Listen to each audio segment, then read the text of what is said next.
For centuries, historians and archaeologists have treated the search for Atlantis as a localized mystery. We assume the ruins must be confined somewhere in the Mediterranean Sea or completely lost in the middle of the Atlantic Ocean. But every detail we have about this civilization comes from one single source, the ancient Greek philosopher Plato, who documented the account around 360 BCE. Plato's account provides a specific geographic starting point, situating the empire directly outside the Pillars of Hercules. Today, we know exactly where that is. The Pillars of Hercules is the ancient Greek name for the Strait of Gibraltar. Modern searches usually stop right there, but halting the investigation at Gibraltar ignores the very next sentence in Plato's text, which lays out a step-by-step set of navigational directions heading west. Plato first described the main island of the empire, noting its massive scale. He wrote that it was larger than Libya and Asia combined. Then he detailed a geographic anomaly.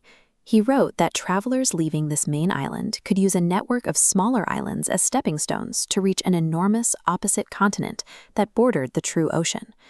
Plato wrote these geographic instructions nearly 2,000 years before Christopher Columbus set sail.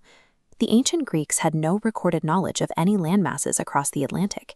If we read Plato's text as a literal set of cartographic instructions, it functions as an ancient map to the Americas. If you take Plato's exact textual instructions and map them onto a globe, a direct navigational route extends from Gibraltar straight across the Atlantic. Following this line, the modern Bahamian and Caribbean archipelagos sit exactly where Plato placed his stepping stone islands. And if you continue hopping from those islands, the path terminates directly at a massive, continuous landmass, North and South America, the opposite continent. This yellow-tinted sonar scan shows physical evidence that aligns with this gateway theory. It reveals submerged complexes off the coast of Cuba, spanning over 10 acres. Within these scans, researchers have identified grid-like patterns cut into the rock that resemble sophisticated road systems. The physical topography of the Caribbean mirrors the navigational instructions found in a 2,300-year-old text. The text provides a map, but it also provides a timeline. Plato recorded that the civilization was destroyed in a single cataclysm roughly around 9600 BCE. This date aligns with a verified geological event known as the Younger Dryas impact. Approximately 12,800 years ago, a massive fragmented comet struck the Earth. These glowing fragments broke apart in the upper atmosphere, raining kinetic devastation directly down upon prehistoric North America.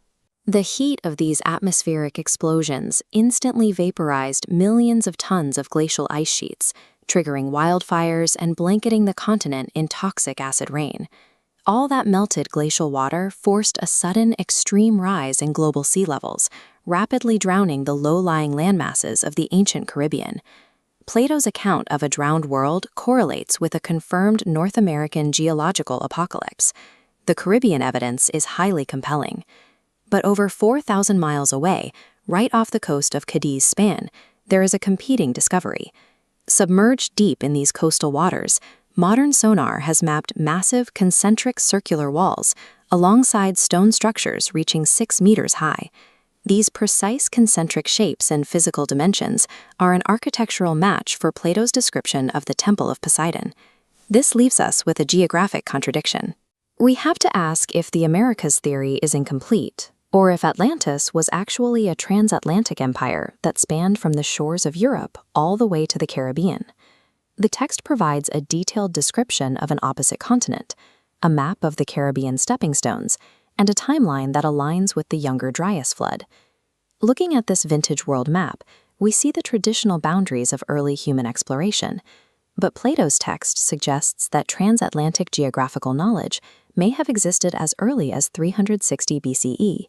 If these geographic clues are accurate, the account of Atlantis stands as the earliest recorded evidence of ancient humans exploring and mapping the Americas, millennia before the history books claim. If you scroll across the digital ocean floor, you might stumble across something that looks like a sunken metropolis, massive, perfectly aligned grid patterns.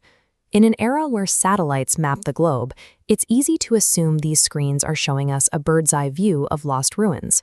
However, marine scientists categorize these specific deep-sea grids as false positives. Before we evaluate the merits of new archaeological claims, we have to distinguish between data errors and physical reality. Understanding why our mapping software creates these shapes is the first step to recognizing what a genuine underwater discovery actually looks like. This is the Investigator. It's a research vessel designed for deep-sea topography, and ships in this class are the source of those grid-like patterns.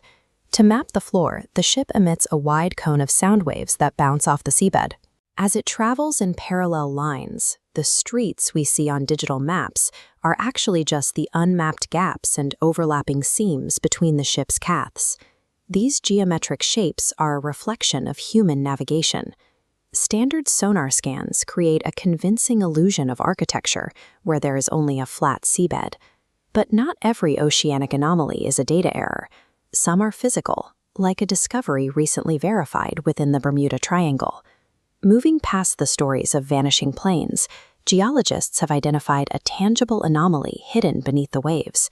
Scans show a dense block of subterranean rock measuring 12 miles thick, embedded directly within the standard oceanic crust.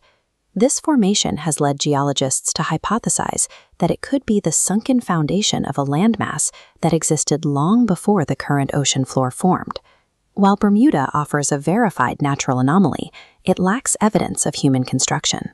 To find man-made ruins, we have to look toward a different coastline. This search brings us to the shallow waters off the coast of Cadiz, Spain. The location is specific. It sits just beyond the Rock of Gibraltar, which matches the geographic coordinates ancient texts described as the Pillars of Hercules.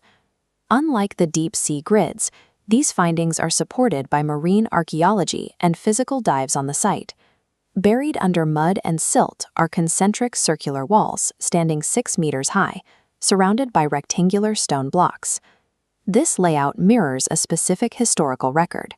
The geometry is a match for the architectural description of the Temple of Poseidon, recorded by the philosopher Plato.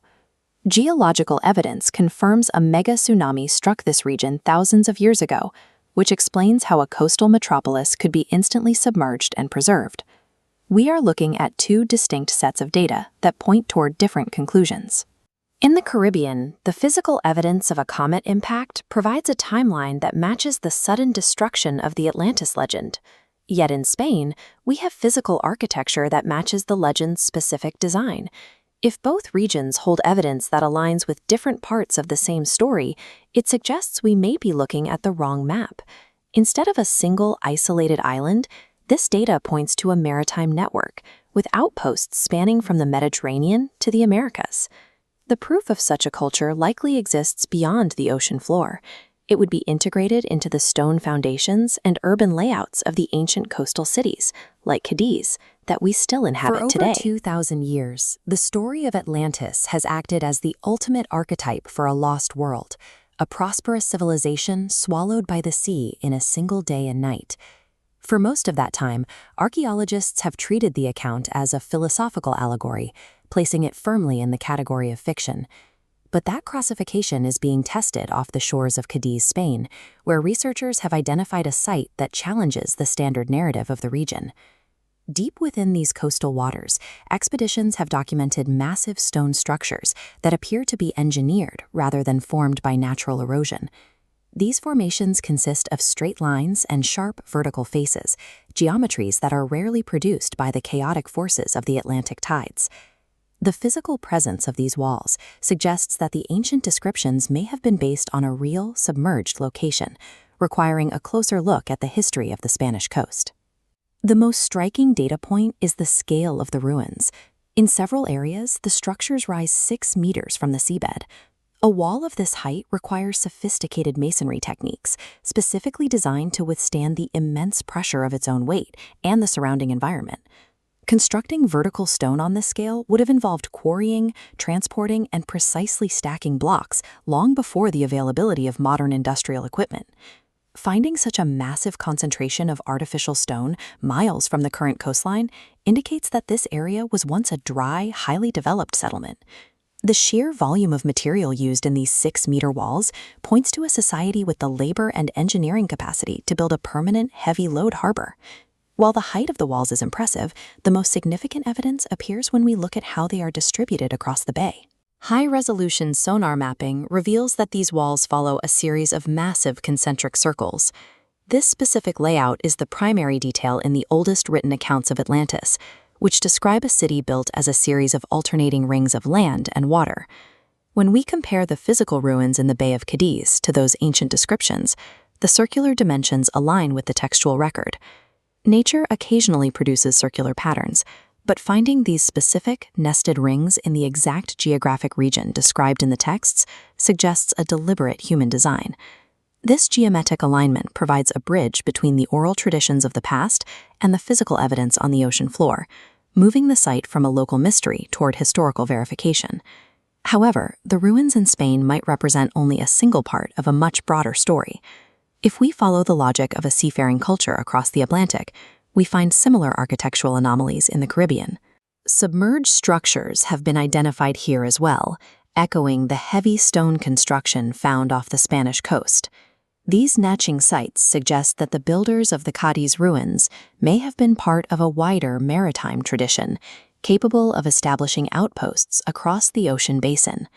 Ancient maps support this perspective, accurately plotting landmasses across both hemispheres long before modern records claimed their discovery. Their astronomical data indicates high navigational skill, explaining how such distant sites share the same architectural DNA. The presence of the ruins in Cadiz and the Caribbean suggests that these maps may be surviving records of a period of exploration that has been largely lost to time.